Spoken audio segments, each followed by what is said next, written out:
O nome da parroquia, vila e concello lugués de Chantada non é único en Galicia, pois temos aquí 5 aldeas homónimas, 2 lugares a Chantada, con artigo, ademais dun chantado en Lourenzá. Estes nomes galegos teñen correspondencia con Llantada, topónimo que se repite en Asturias e en Vizcaya, e secundariamente en Llantadilla, nome dunha localidade de Terra de Campos en Palencia. A orixe etimolóxica de Chantada é segura. Procede do latín plantata, participio verbal de plantare, concertado cun substantivo feminino que descoñecemos, pero non hai certeza sobre a etioloxía, é dicir, a causa do uso deste adxetivo ou participio.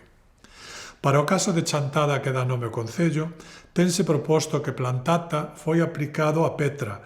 Segundo isto, Petra plantata sería unha pedra ficta, unha pedra espetada ou cravada no chan, quizáis referido a un miliario da vía romana que unía Braga con Lugo. Esta hipótese vese apoiada polo feito de existiren en Galicia os topónimos a Pedra Chantada, en Cerdido, e Pedra Chantada, en Samos, equivalentes os dous a Pedra Fita.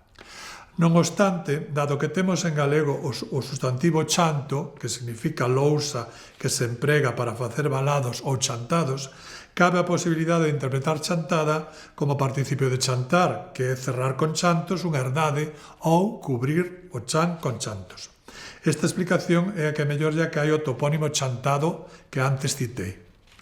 Podemos tamén pensar no ámbito dos vexetais. Así, en contratos de foros medievais galegos aparece moi frecuentemente secuencias referidas a leiras con expresións como estas, abro comiñas, chantada é por chantar, labrada é por labrar, así chantada como por chantar, que a debedes dar chantada de viña, marcada por marcos e chantada de viña en Baliño, leira chantada de viña alzada, leira de herdade chantada de viña, unha leira de herdade que ora é chantada de viña que está no casal, dúas leiras de herdade, unha chantada de viña e outra de monte, e outras parecidas.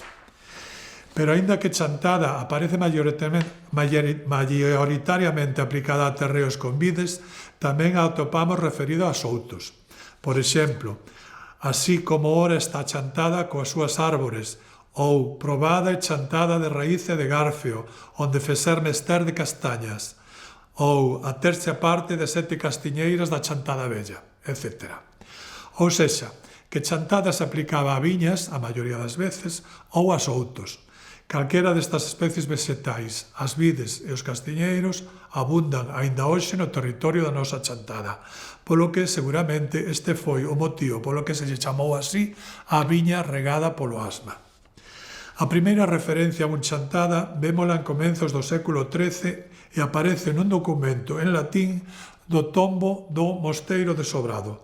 Figura como cognome dun presbítero chamado Petrus Chantada, que vivía no ano 1202. Non sabemos con cal dos lugares Chantada que citei ao principio se relacionaría este Petrus. Por proximidade con Sobrado pode ser calquera dos de Ozo dos Ríos, Paderne ou Vilalba.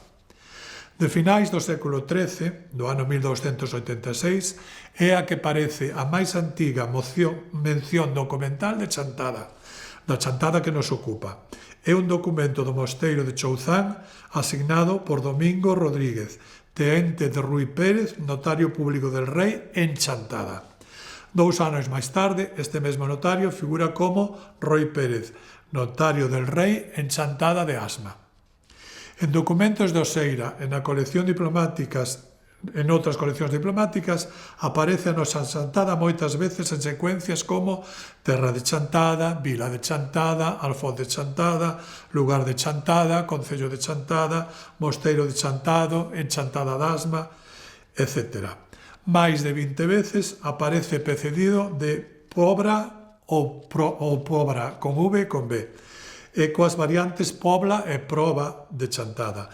Denominación esta, a de Proba, que, como ocorreu en Muros e en Pontedeume, non sobreviviu.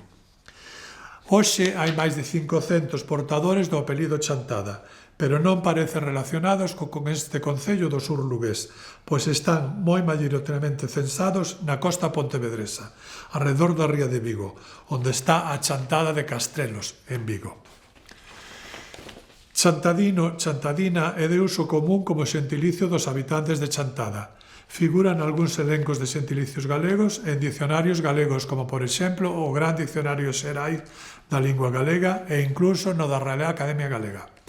O catedrático Enrique Costas da Universidade de Vigo, que publicou naquela universidade un libro sobre os xentilicios galegos, considera que este sufixo ino, ina é un invento castelanizante de creación relativamente recente, pois comezou a usarse no século XX e só podería justificarse como cultismo e neste caso tería que ir unido á forma etimolóxica. Logo, se o étimo de Chantada é plantata, o xentilicio culto tería que ser plantatino ou plantatense, e non debería ser chantadino. Por esta razón, Costas propón chantadesa. O tempo dirá se a proposta se acepta e se estende e sustitúe ese chantadino que algúns consideramos castelanismo.